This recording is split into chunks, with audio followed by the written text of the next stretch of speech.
It is the front line between land and sea, where rock and wind-driven waves collide.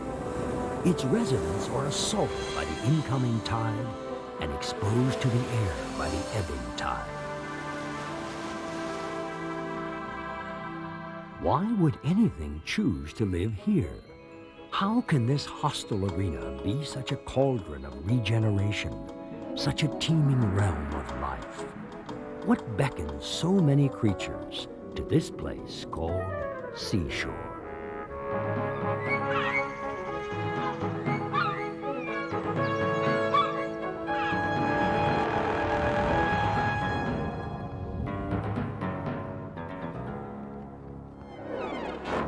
More formally known as the intertidal zone, it is the movement of water that defines the seashore's boundaries.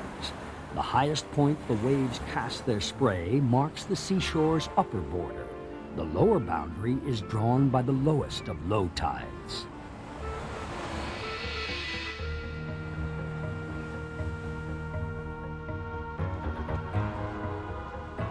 Whether rocky shore, sandy tropical beach, or coral fringe, the meeting place of land and sea is prime real estate for thousands of ocean creatures.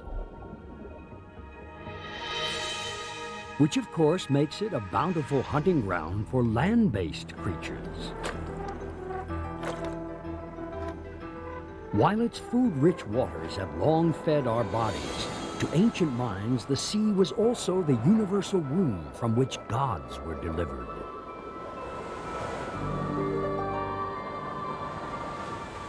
Oannes, a Babylonian god, half fish, half man, emerged from the sea and gave humankind all that is civilized. The Greeks believed the tides were ruled by the moon goddess Diana, often represented as a sea crab, a creature with the power of regeneration. It's no coincidence that the crab's place in the zodiac, the sign of Cancer, is associated with rebirth.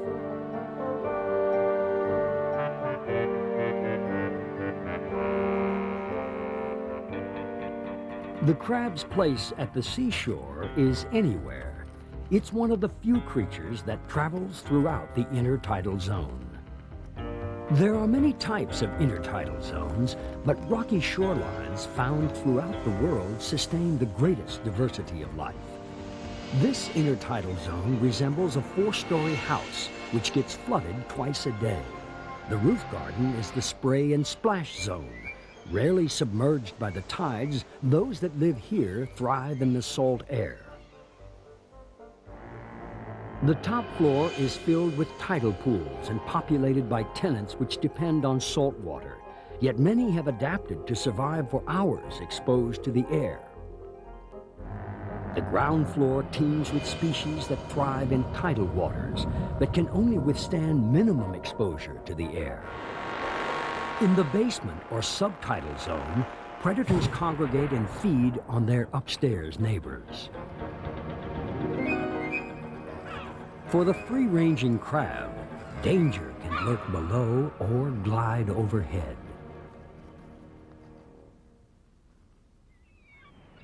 The cliffs and headlands of the spray and splash zone make perfect nesting grounds for many shorebirds. After spending most of the year at sea, cormorants, albatrosses, penguins, and puffins seek the protection of rocky coastlines to breed and raise their young.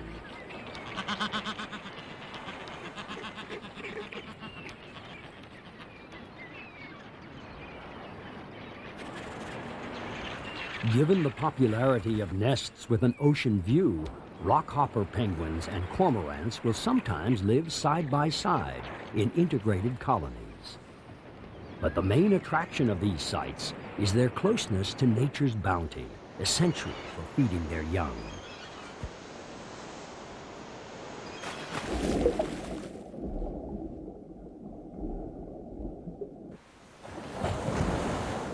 For rockhoppers returning from a fishing trip, the greatest challenge is getting home.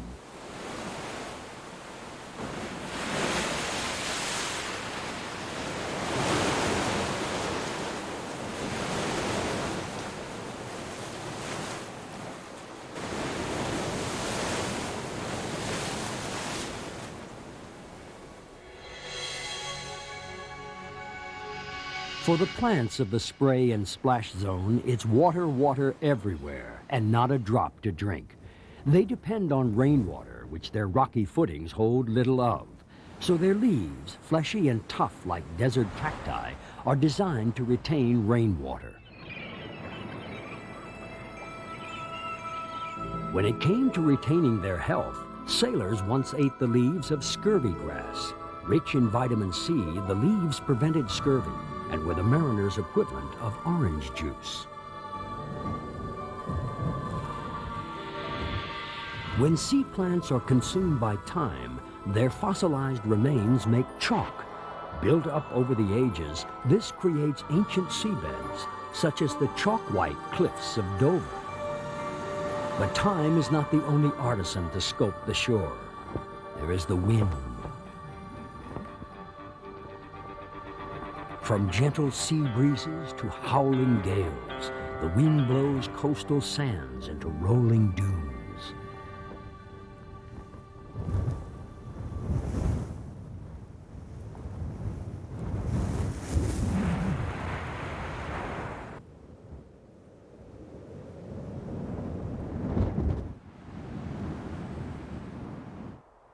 The wind shapes plants into twisted weather vanes, revealing the direction of the prevailing wind, and whips swelling waters into pounding waves.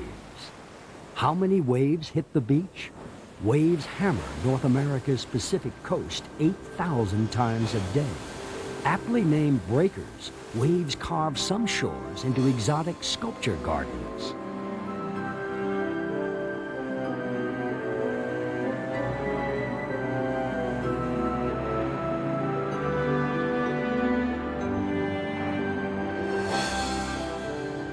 The wave's never-ending assault has carved the famous stacks and arches of Australia's coast, the jagged caves of Polynesia, and blowholes worldwide.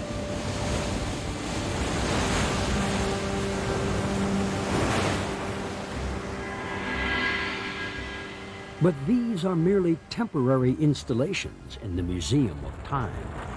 For the sea, like an unsatisfied artist, never stops sculpting the shoreline.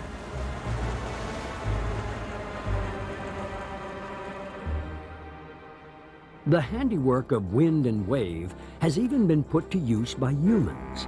The caves and tunnels carved in the coastline of Hastings, England, have long been used by smugglers. In the 1700s, a popular new foreign drink known as tea was slapped with an import tax of 129%. Soon, 2/3 of Britain's tea was provided by smugglers, much of it through these caves.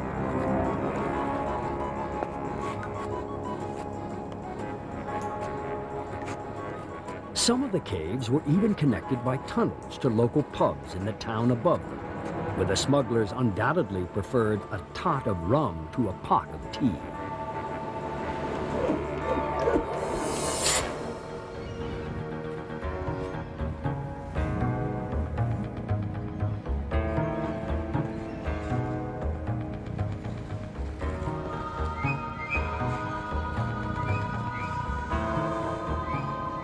The highest zone to be submerged by the tides is dominated by tide pools.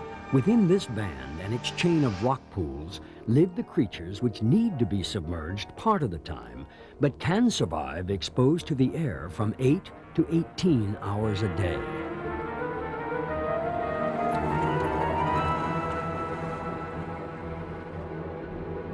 Sea anemones, sea urchins, pipefish, and many others thrive in this zone.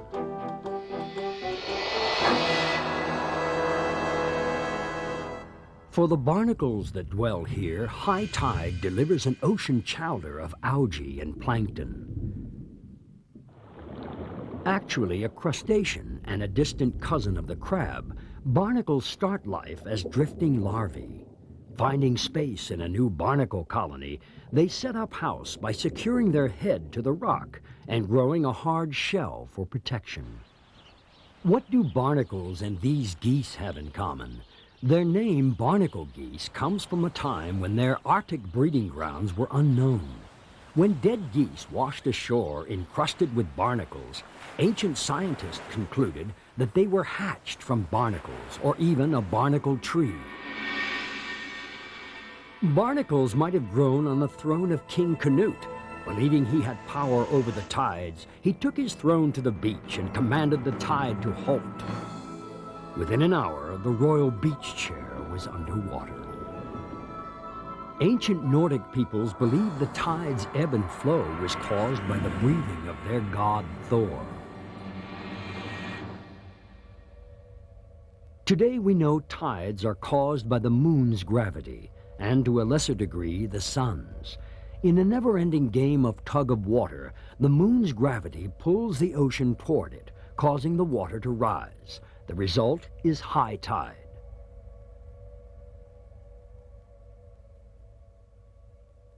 The moon's gravitational pull can raise and lower the ocean by just a few feet to a range in Canada's Bay of Fundy of fully 47 vertical feet.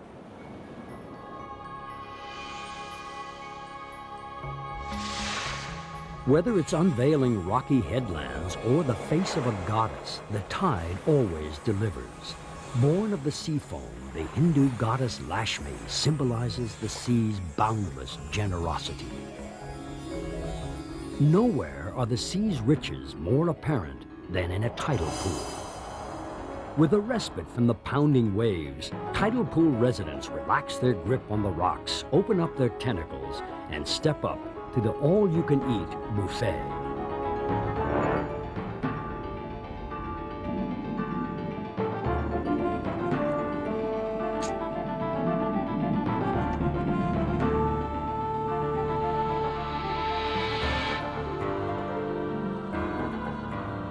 Even crabs drop in to pinch a bite.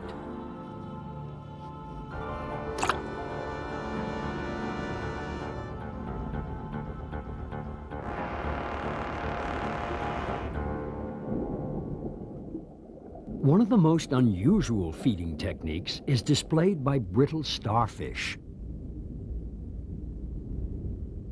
First, they snare their food, then use feelers to pass it down to their mouth. Never known to diet, starfish will stuff themselves to the limit.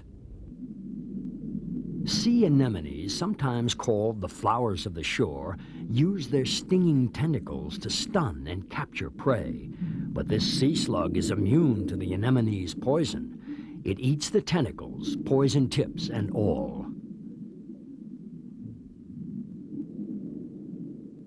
Despite the anemone's best efforts to escape, the sea slug continues working on its large order of seaside spaghetti.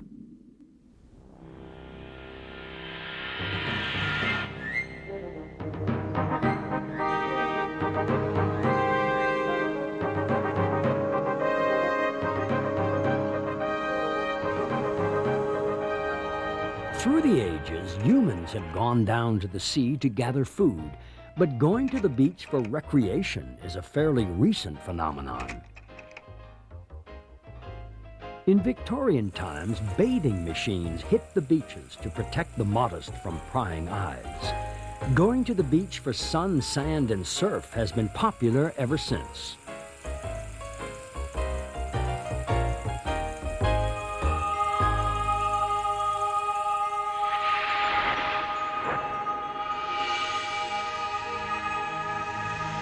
But it's not all sun and fun in a tidal pool. These hermit crabs fight over who gets to move into an empty whelk shell. With hard armored protection up front, but a soft backside, hermit crabs rely on borrowed shells to cover their tail. In a different kind of shell game, a molting crab is often a mating crab.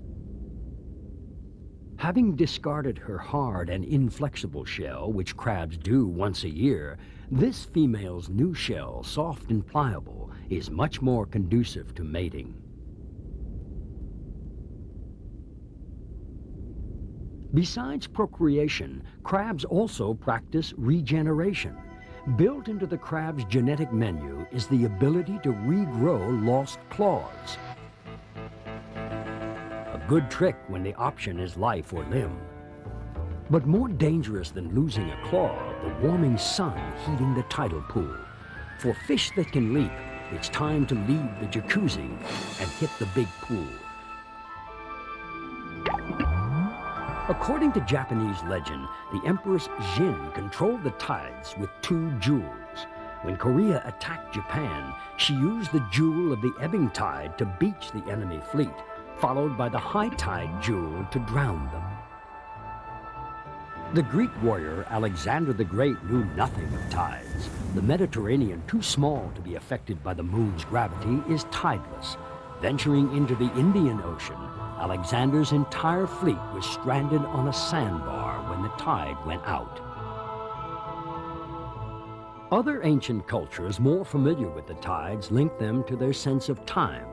In Old German, the word Zeit means both time and tide. In the Middle Ages, it was believed people were born with the incoming tide and died with the outgoing tide. In the natural world, there is a grain of truth to this. The breeding cycles of horseshoe crabs are synchronized with the highest high tides called the spring tide. Riding the spring tide into shore, they're able to lay their eggs at the highest possible watermark. This allows their offspring to hatch and thrive in a sandy nursery. 28 days later, they're hardy enough to catch the next spring tide and face the rigors of the sea. As the shoreline is a gateway to a new world for young horseshoe crabs, so in human history, the seashore has been the gateway to undiscovered worlds. Captain Cook was the first Westerner to set foot on the coastlines of New Zealand and Australia. When Columbus landed on a Caribbean island he called San Salvador, he opened a new world to Europe. Beach landings are often surprising and sometimes treacherous.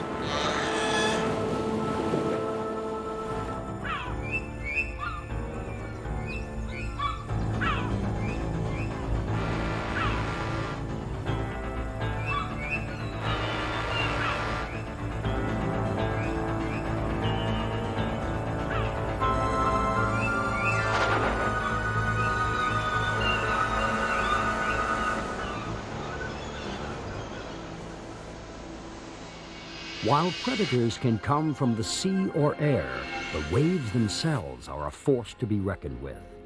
The lowest zone exposed by the tides is sometimes called the hold-fast habitat because the plants and animals that dwell here are almost constantly churned by the tidal waters. They're only exposed to the air about 1/3 of the time.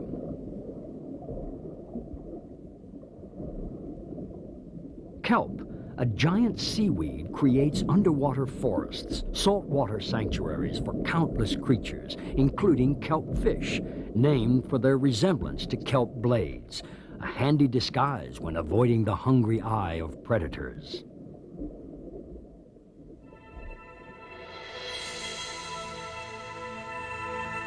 Penguins in the Falkland Islands of the South Atlantic do well to keep the kelp beds between themselves and killer whales, known to pursue penguins and seals right onto the beach.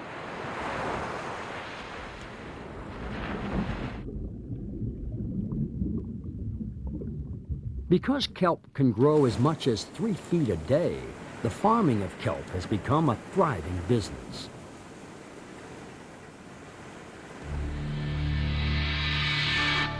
Kelp is harvested for its algin, which is the key ingredient in making toothpaste creamy, beer fizzy, and paint pour like velvet.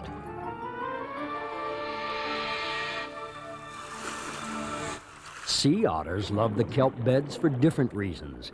Clinging to the rocks are an ample supply of shellfish. With a rock balanced on its stomach, the otter uses it like an anvil to break open a clam.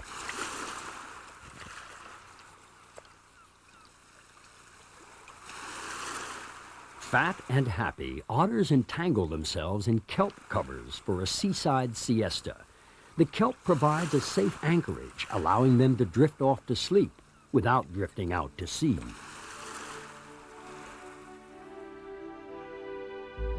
Using binding threads stronger than steel wire, mussels secure themselves to the rocks in vast colonies. Safety in numbers is a good survival strategy, considering the human appetite for moule marinière.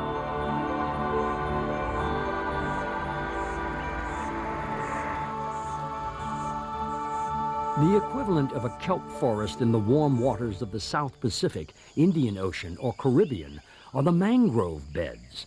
The tangled roots of mangrove trees create protected lagoons, the perfect nursery for young creatures. For the female lemon shark, the lagoon provides an ideal birthing room.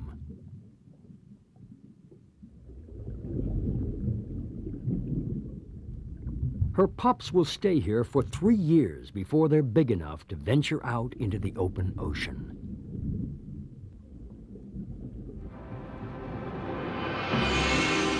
While the creatures of the sea do everything to ensure their survival, seafaring humans have done no less. Lighthouses were invented to ensure the safe passage of ships. The dangers of the sea have claimed countless ships, crews, and cargoes. The first known lighthouse was considered the seventh wonder of the world. Built in 280 BC, the ancient Pharos lighthouse stood near the harbor of Alexandria, Egypt. Ironically, it was destroyed in the 13th century by the same fires it had used to guide ships for 1,000 years. The sea's treachery and beauty have long been personified by the mermaid. Mariners believe she used her charms to lure ships onto the rocks and sailors to watery graves. Just as a lighthouse often marks the entrance to a harbor, the subtidal zone marks the entrance to the sea.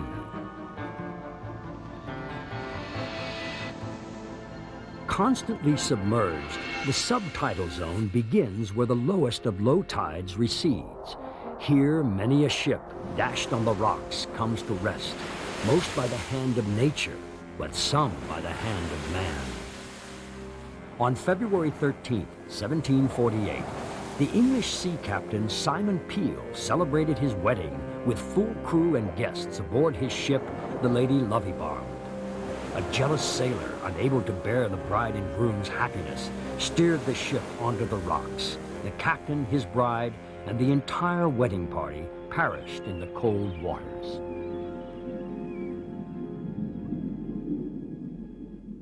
The creatures of the subtidal zone make the most of such disasters, turning sunken ships into seabed cities.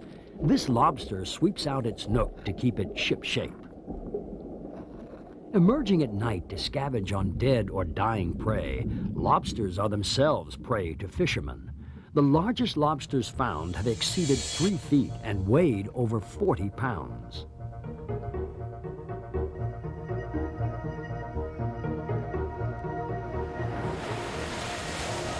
Perhaps the most infamous scavengers of the sea were the human wreckers of the Scilly Isles.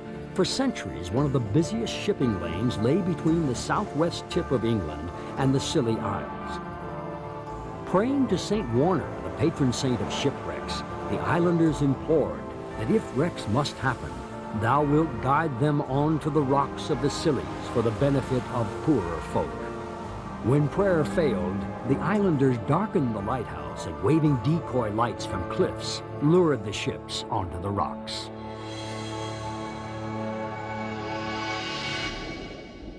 In the South Pacific, ships are more likely to founder on the coral reef, renowned for its colorful residents.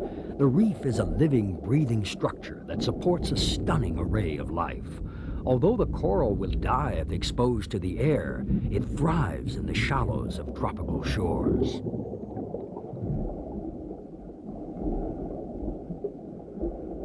Using its legs like a parachute, it's hard to believe that the octopus comes from the same family as shellfish.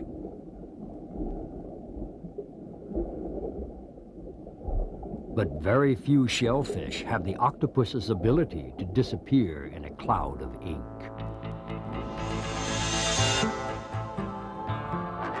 For our intrepid crab, escaping the clutches of a cuttlefish and seeking refuge on a sandy beach is no guarantee it won't be crushed by the incoming tide. Crashing waves grind down rocks and pulverize shells. The grinding machine of the surf runs 24 hours a day, 7 days a week, 365 days a year, delivering the stuff we track home in our shoes, sand.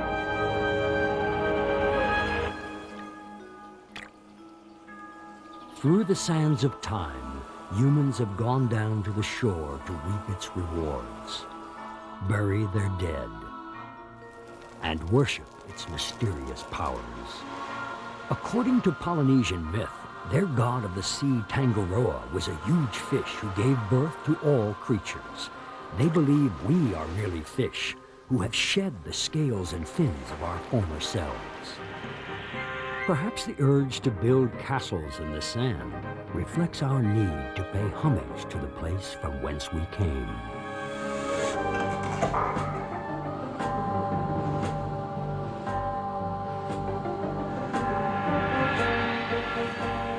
Hidden in the twists and turns, its nooks and crannies, the seashore will always hold out the promise of secret treasures awaiting discovery.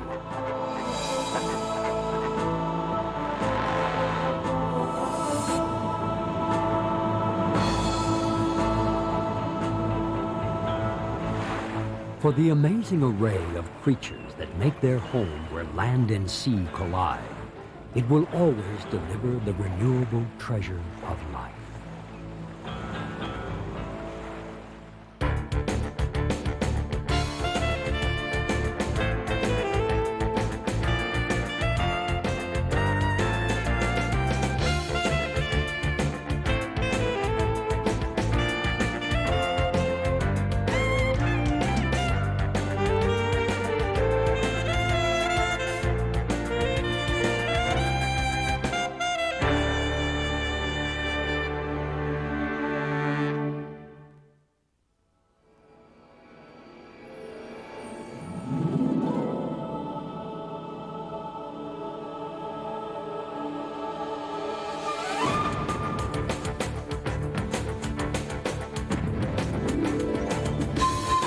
The Eyewitness Museum.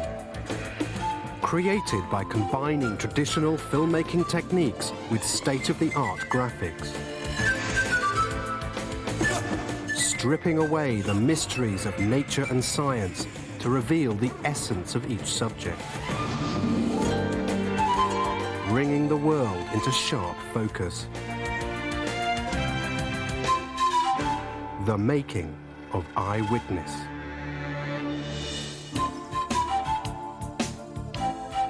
The distinct style of the Eyewitness books is the basis for each of the programs. Each half-hour episode is based on a book title. The Eyewitness book's visual style gives the program makers a starting point and a challenge. The challenge of transferring clarity and super realism into moving images and sound.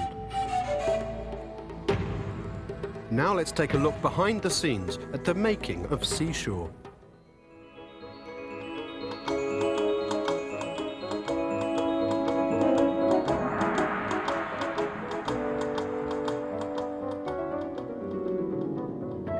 For Seashore, the crew went to the beach, but for some shots, they had to bring the beach back to the Eyewitness studio.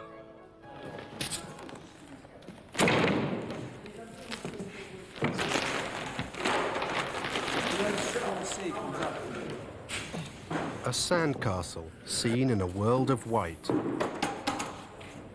Building this castle was child's play for the model makers. Perhaps they got their start this way.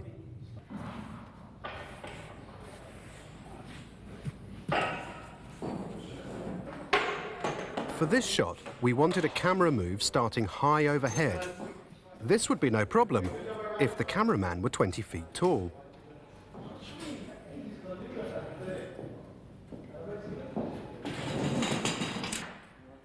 So instead, we used a remote-operated jib. designed with just this type of shot in mind. The motion is controlled by the jib operator, the camera movement specialist, who steers the jib by thumb power. The final touches are added to the castle before the camera can swing into action.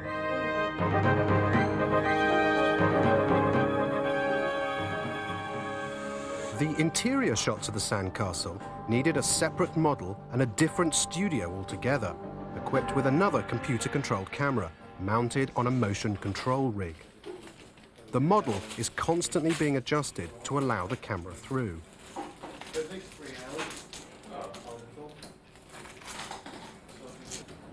It's a painstaking process. The camera slowly tracks a path through the maze of passageways. Each precise movement is stored on the computer. At the push of a button, the massive rig tracks through the miniature model with hairline precision. At last, the camera can travel all the way through. It's taken 8 hours to set up and only 1 minute to record.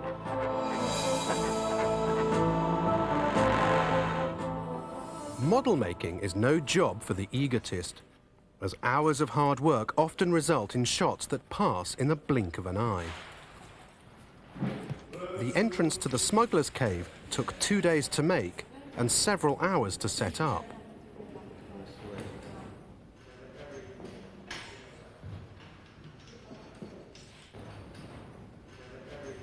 The final shot lasts only 10 seconds in the completed Seashore program.